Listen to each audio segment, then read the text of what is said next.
ආයිබෝවන් අපේ ගෙදර cooking YouTube channel එකට අදත් ඔයගලන්ව ආදරෙන් පිළිගන්නවා. අද අපි හදන්න යන්නේ chocolate biscuit cake එකක්. මේක ලිපේ හදන්නේ. හරි පහසුවෙන් හදන්න පුළුවන්. හරිම රසවත් cake එකක්. එහෙනම් අපි බලමු මේ chocolate biscuit cake එක හදන්න අපිට මොනවද ඕන කරන්න කියලා. අපේ YouTube channel එක දැම්ම subscribe කරන්න, bell icon එක click කරන්න. හැමෝටම කලින් අපේ update ඉක්මනින්ම ගෙන්න ගන්න. මේ chocolate biscuit cake එක හදන්න ඕන කෙන ද්‍රව්‍යයන් වල ප්‍රමාණයන් මම දාලා තියෙනවා. අපිට chocolate biscuit ඕනම chocolate biscuit වර්ගයක් ගන්න පුළුවන් මේ biscuit cake එක හදන්න. fresh milk ඕන කරනවා, baking powder ඕන කරනවා. මේ ಜಾති තුන විතරයි ඕන කරන්නේ. අපි මේ cake එක හදන්න යන්නේ අද ලිපේ.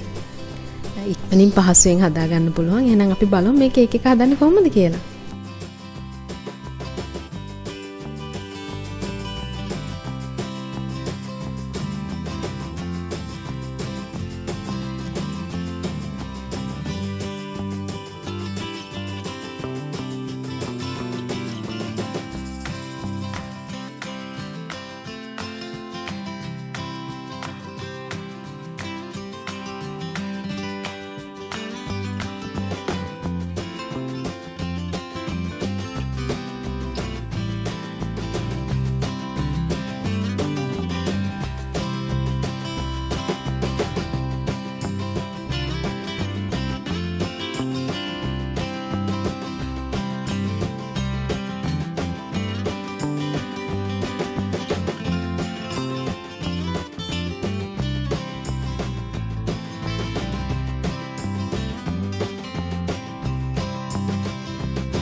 මෙන්න මේ විදිහට තමයි චොක්ලට් බිස්කට් කේක් එක හදාගත්තාම තියෙන්නේ. අපිට හරිම රසවත්ව ඉක්මනින් හදාගන්න පුළුවන් මේ කේක් එක. එහෙනම් ඔයගොල්ලෝ මේ වගේ රසවත් කේක් එකක් හදලා රස බලන්න. අනිවාර්යෙන්ම අපිට කියලාත් එවන්න. ඔයගොල්ලෝ මගේ channel එක තාමත් subscribe කරලා නැත්නම් subscribe කරන්න, bell icon එකත් click කරන්න. එහෙනම් අලුත් මලුත් රසවත් වීඩියෝ එකකින් අපි ඉක්මනින්ම හම්බෙමු. ඕගොල්ලන්ට සුබ දවසක්.